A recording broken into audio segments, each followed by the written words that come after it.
At the beginning of the 85th legislative session, I declared 4 emergency items. First, reforming CPS and our foster care system to keep our children safe. Second, banning sanctuary cities to keep our communities safe. Third, ethics reform to reduce the perception of corruption. And fourth, calling for a convention of states to rein in an out-of-control federal government. All of these priorities were passed by the legislature and are now law. But it's important to emphasize we achieved much more than just those 4 emergency items. In my State of the State address, I laid out other priorities that I have now signed into law. We cracked down on teachers who sexually assault their students. We protected the sanctity of life by prohibiting the sale of fetal body parts, by requiring the burial of fetal remains, and by outlawing dismemberment abortions. We also corralled lawsuit abuse that prevents trial lawyers from profiteering off of weather-related disasters. I proudly signed laws to protect and to respect our law enforcement officials.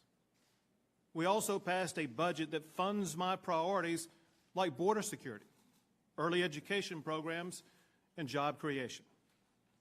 I appreciate both the House and Senate working with me to enact priorities that ensure that Texas remains the best state in the nation for doing business.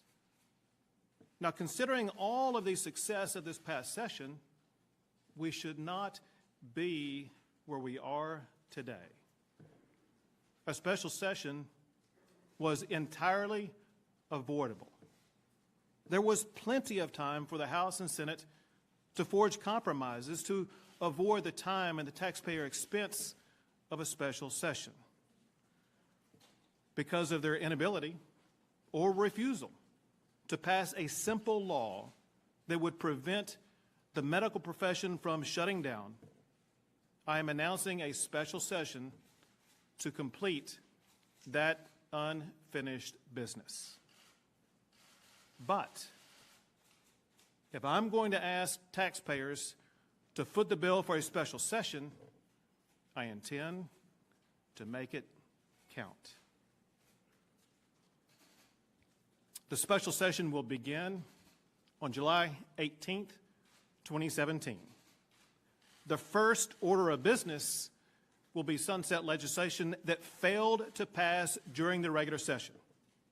This is necessary legislation to keep state agencies like the Texas Medical Board functioning and operating. Without this legislation, Texas would be unable to license new doctors or to regulate the practice of medicine.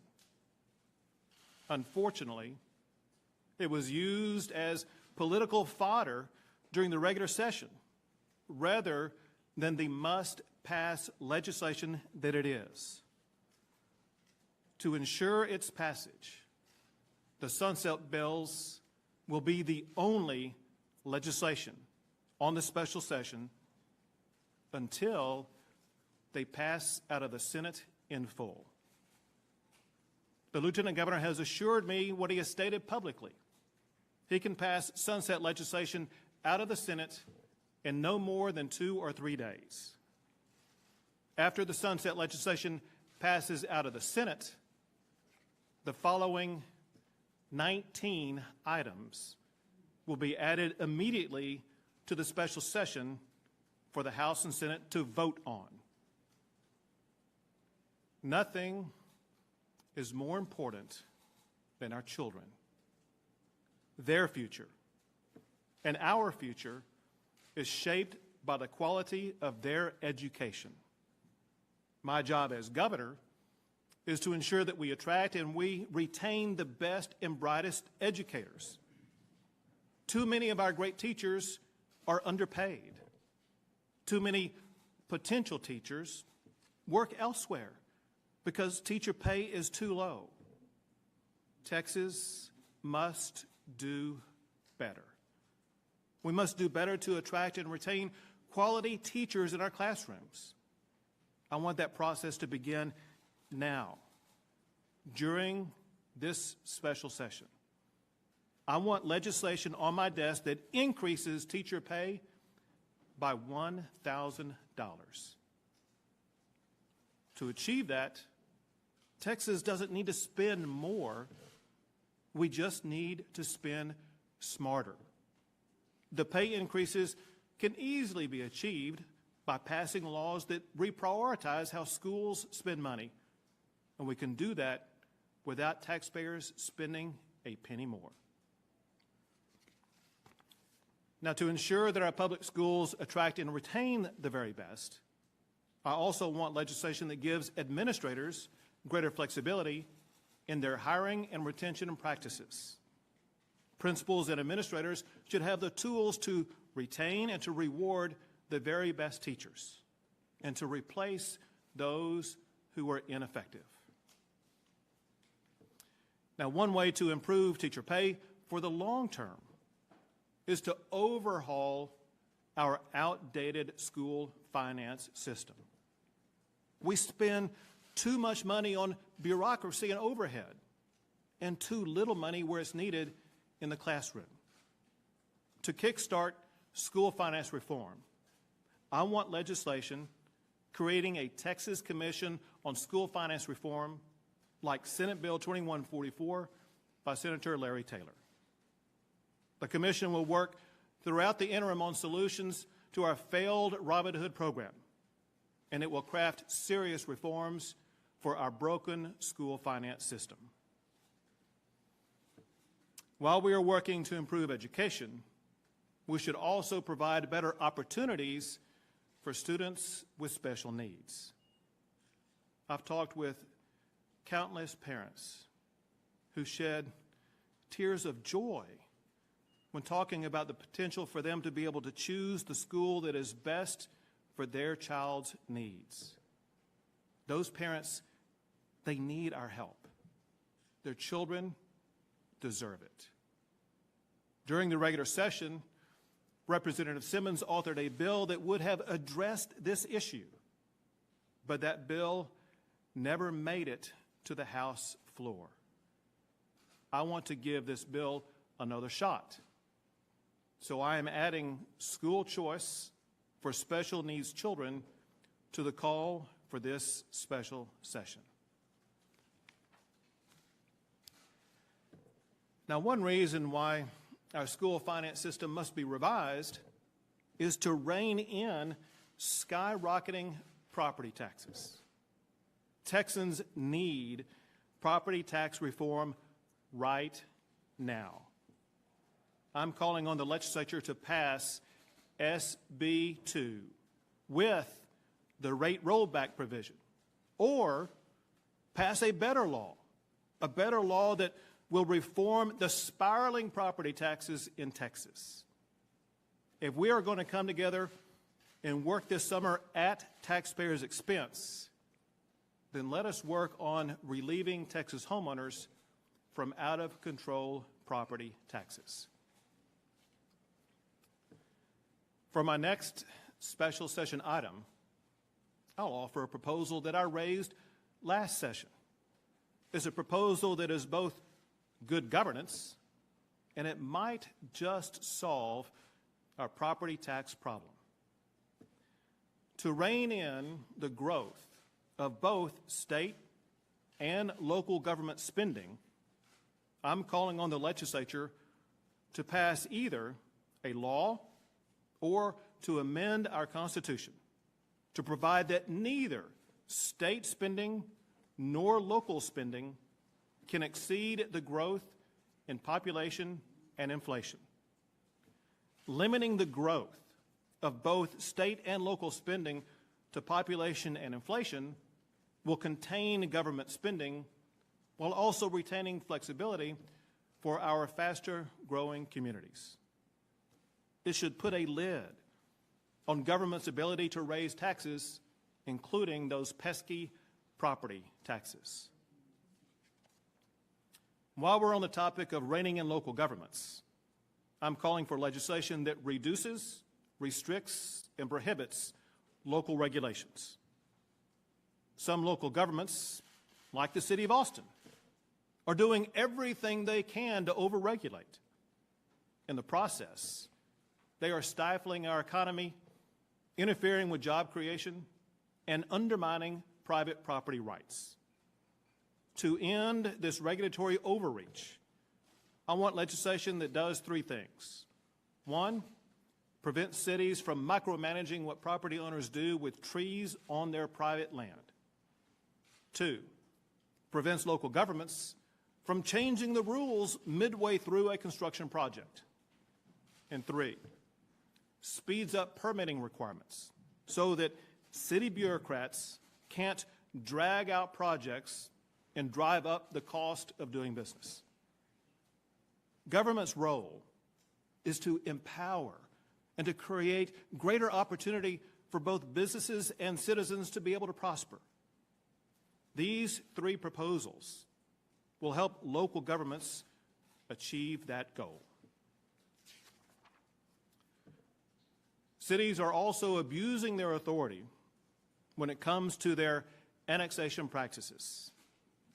Senator Campbell offered a very thoughtful proposal to limit annexation by cities.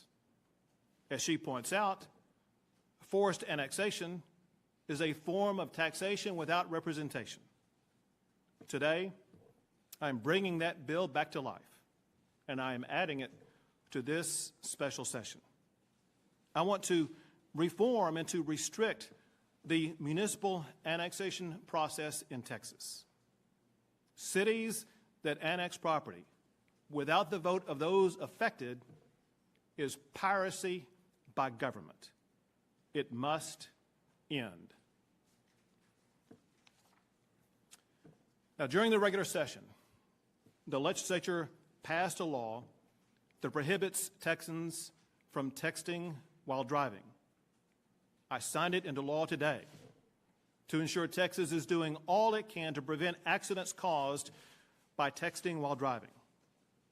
But I was not satisfied with the law as it was written. My office worked with the legislators to try to amend this law even more than the way it was eventually passed. We tried to preempt all local ordinances that regulate mobile devices and vehicles. But the amendment did not fully achieve my goal. So, now that Texas does have a statewide ban on texting and driving, I am calling for legislation that fully preempts cities and counties from any regulation of mobile devices in vehicles. We don't need a patchwork quilt of regulations that dictate driving practices in Texas. Another way to avoid a patchwork quilt of conflicting local regulations is for Texas to establish a single statewide rule protecting the privacy of women and children. House Bill 2899 by Representative Ron Simmons would achieve that. It preempts local regulations that conflict with state standards. It also upholds federal standards that prohibit discrimination. At a minimum, we need a law that protects the privacy of our children in our public schools. The next item that I'm adding to the special session is a law that prohibits using taxpayer dollars to collect union dues. I spoke about Senator Huffman's proposal during my State of the State address. Senate Bill 13 was voted out of the Senate, but never made it to the House floor. With the extra time that we have together this summer, I want legislation to redouble its efforts and get a bill to my desk that prohibits both state and local governments from deducting union dues from public employees' paychecks. We must also use this opportunity to do more to protect our unborn children. I applaud the legislature for passing landmark pro-life legislation during the regular session. But there's more we can do, more we must do. During my State of the State address, I called for a law to prohibit local governments from funding abortion providers with taxpayer dollars. That legislation never passed the House, and it never received a hearing in the Texas Senate. I am adding to this special session legislation that will prohibit state and local governments from providing taxpayer funds to abortion providers. I'm also adding other pro-life initiatives that did not make it to my desk during the regular session. This includes Senator Larry Taylor's pro-life insurance reform. It also includes legislation by Representative Capriglione, including the Hughes Amendment, to strengthen reporting requirements when health complications result from abortions. It also includes legislation by Representative Greg Bonin to strengthen patient protections related to do not resuscitate orders. The next item for the special session is legislation to crack down on mail ballot fraud. As Attorney General, I prosecuted countless cases of mail ballot fraud, and yet problems still persist today, and reform is critically needed. The election fraud under investigation in Dallas is just the latest example. Dallas County District Attorney Faith Johnson is investigating mail ballot vote fraud with about 700 mail-in ballots that are in question. A West Dallas senior citizen said this: somebody that would be defrauding senior citizens like that really needs to be locked up. I agree.